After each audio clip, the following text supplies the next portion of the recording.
Purposely. Your life, God's purpose. Listen at purposely.com.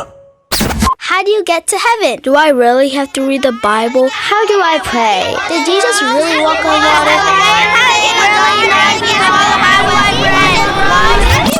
That's a doozy. The podcast where kids can get answers to their big questions about faith. Here's your host, Pastor Eric. Welcome to That's a Doozy. We live in God's big and beautiful world that is filled with wonder. And sometimes that wonder also brings up a lot of questions. And this podcast is all about asking those questions. I'm Pastor Eric, and I'm here with two very special guests, and they have some special questions. But before we get to those questions, let's meet our friends. I'm going to start with the person on my left. What is your name? My name is Nora. How old are you? I am 9 years old. What's the best thing about being 9 years old? Mostly that I'm close to 10 years old, and that's a two-digit number. Oh, you're excited for the 2-digit birthday? Yes. That is an exciting time. I remember. It was a few years ago. Okay, I'm going to go over to my friend on my right. And what is your name? Jackie. How old are you? 9. You're 9 also? Oh, my word. What's the best part about being 9 for you? I can ride all the rides at Disney World. What? That's pretty cool. And your favorite ride is? The Yeti. The Yeti. When you get on, are you like, y'all Yeti for this? No. Okay. I hear that dad joke. Sorry. You know, I'm a dad too, so. All right. Before you ask your questions, I have one more question. I'm very curious, okay? I asked this to some other friends of mine, and I love the answers that they give. If you could combine two pets into one, what pet would you have? Like if you could, I don't know, like would you combine an octopus with a cat? I would probably combine a snake with a blue whale. Oh my word. And I would just probably name it a snail. That would be funny. People would expect a small creature, and would it be the size of a snake or the size of a whale? It would be a whale the size of a snake, so you could actually keep it as a pet. You're thinking ahead. I like that. Okay. All right. How about you, Jackie? I would probably combine a koala and a dog, because koalas, like, you can hold, like, their little babies, but I can't really do that with a dog. Unless you had a small dog. But a koala and a dog, that would be pretty cute. You might need to get a special license for how cute it would be. Everyone would just want to take it. Like, can I have it? I would put it in a secret room. A secret room? Wow. All right. A koala and a dog, a snake and a whale.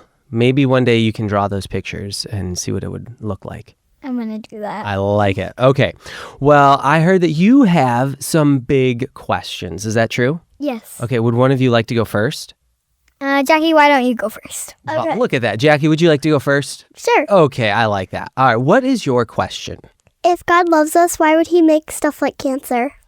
Whoa, that is a really big question. That is a really big question. Have you thought about that question a lot? Yeah. What are some things that you've thought of? I don't know. And that's okay. I mean, that's why we're here, right? We're asking those questions.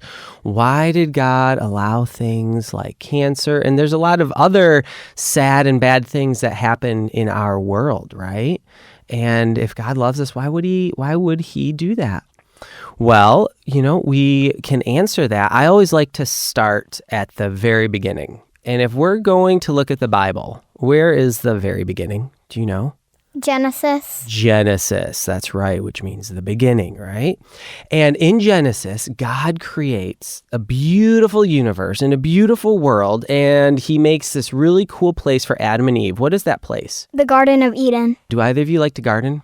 Not necessarily. Yeah, I don't really garden all. Because there's weeds in gardens. I wonder if I don't think there were too many weeds in Eden, but we're not sure. Anyway, the Garden of Eden was a beautiful and perfect place. It was just the way that God designed it and wanted it to be. And of course, the best thing about the Garden of Eden, Adam and Eve, who did they get to hang out with? God. They got to hang out with God. Isn't that so amazing? Like to walk with God in the garden.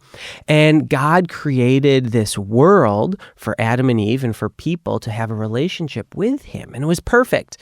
But God said that there was one thing they couldn't do, right? Do you remember what that was? Eat from like the truth tree. Yeah. And did they obey God? Nope. They ate from it. And then something came into the world from that point on. Sin, right? The world was broken. And there were a lot of sad things that happened. Adam and Eve could no longer have that close relationship with God. That relationship and friendship was broken, right?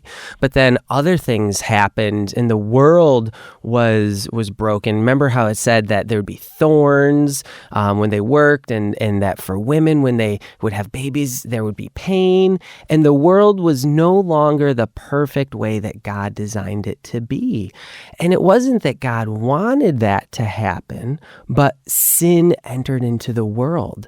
And it kind of crept in to everything that there is in the world. In fact, in the book of Romans, we know the Bible tells us that even the earth cries out and groans, waiting for Jesus to come back and to make things right. And like even the world is kind of sad and waiting for Jesus to return. And so sin came into the world and broke God's heart. Now, God could have probably, if he wanted to, do you think God could have said, well, that didn't work out. Maybe we'll just let those people, suffer in their sin and I'll leave them and they can deal with it alone. Is that what God said? No. No. What did he say? I don't really remember. Me either. I know, and that's okay. God, he made a promise that he was going to one day save Adam and Eve and all people. He was going to make a way to save them from their sin. And he did that through Jesus Christ, right? And Jesus came into the world, and Jesus is God, and he lived that perfect life so that we could be saved from our sin and so that we could be helped in our struggles. And I think that's pretty amazing that God, and when he could have just like started over with creation, with the universe, or he could have said, ew, sin, I don't want to even go near that. I'm going to let them deal with that. God decided that he would come into the world to help us in our pain and in our brokenness. And God he didn't create the brokenness. That happened because sin entered into the world. But God, he said that he was going to come into the world and make a way to help us and to save us from that sin, from those hard times. And he said he's going to be with us in the times when we face struggles, like when we're sick, like sickness is a bad thing, right? When we're sad, God said he'll be with us in those really difficult times. And so even though the world was broken because people made the choice to disobey God, he said, I'm going to still go after you and help you. Does that make sense? Yeah. Do you have any other questions from that? Sometimes we ask questions and we get an answer, but then we have more questions from that. Anything else? Not really. Really? Okay. Well, that was a really big question, and a lot of people wonder that. Adults, too. We're going to go over here, Nora. Okay. Do you have a question? Yes, I do. Okay, let's hear it. Okay. So, in the beginning, if there was nothing but darkness, and then God created the world, but nothing created God, then how would he be able to create the earth? Whoa. So, how did it all begin? Yeah. And who created God? Yeah. That is a really good question. Have you had any thoughts about that? Maybe no, I have nothing. Yeah, you have nothing. Well, that a lot of people for many years have been asking that question. For more than 100 years, more than 1,000 years, people have been wondering that. And the cool thing is that the answer to that question is kind of the reason that God is who he is, that God is God. And that's what makes him different than anything else in the universe. Sometimes, do you ever think so hard that your brain hurts? Yes. Sometimes, like, you're in third grade, so you're learning some pretty big things. I'm sure there are moments where you're like, oh, my brain, I can't take it anymore. Well, one of the things for me is like when I think about what was before the universe, like what was that like? And it's hard for us to understand as people because we live in the universe, right? But God existed before time. Did you know that? No, I did not. Yeah, before there was time, because time was created when the universe was created. But who made the universe? God. And that's what makes him God, all-powerful, the creator of all of the universe. There's a special word we can use to describe God. I'm going to teach it to you, and then you can teach another friend tomorrow, okay? Have you ever heard the word omnipotent? Yes, sir. Yes. Okay, say it. Omnipotent. All-powerful. Oh, all-powerful. That's right. God is all-powerful, omnipotent. There's no one as powerful as him. And part of that omnipotence is that God created the whole universe. And what makes him God is that nobody created him. Nobody made him. He has always existed. Now, there's another word that you need to learn. It's kind of short, but it's a big word. Do you know the word infinite?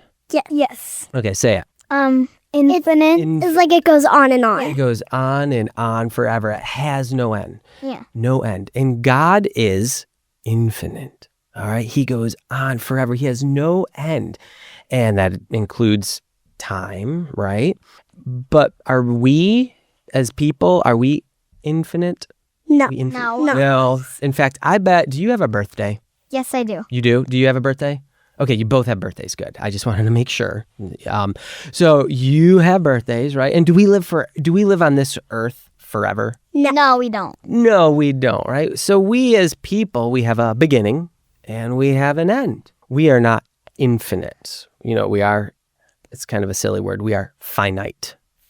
I told you it's kind of a funny word. Yes, it's like sort of mineral you would find in like a cave. It does. I'm going to go mine for finite. It kind of it sounds like a color. Yeah. Ooh. If it was a color, what color would it be like? Like, it kind of just reminds me of like a cyan. You know what? Truth be told, I'm colorblind. I have no idea what color that would be. Wait, what? What? We're going to move on, though.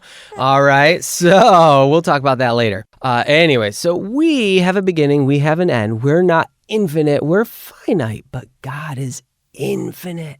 And he has always existed. In the Bible, it says that God is the Alpha and the Omega. Now, do you know your ABCs? Yes. Yeah. Okay. Whew. You're in third grade. I was hoping so.